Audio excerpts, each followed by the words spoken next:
பார்க்கலாம். அடை மாவு செய்யறதுக்கு 1 கிளாஸ் ரேஷன் துவரம்பருப்பு எடுத்திருக்கேன்.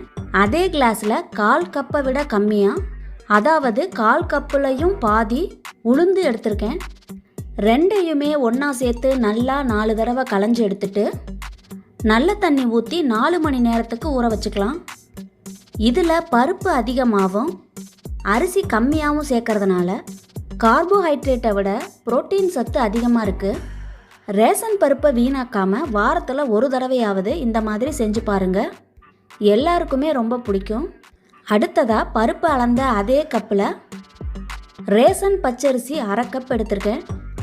நான் சொல்கிற இந்த அளவுகளில் 9 அடை சுடலாம். பச்சரிசியையும் நல்லா கழுவிட்டு அதே மாதிரி 4 மணி நேரத்துக்கு ஊற வச்சுக்கோங்க.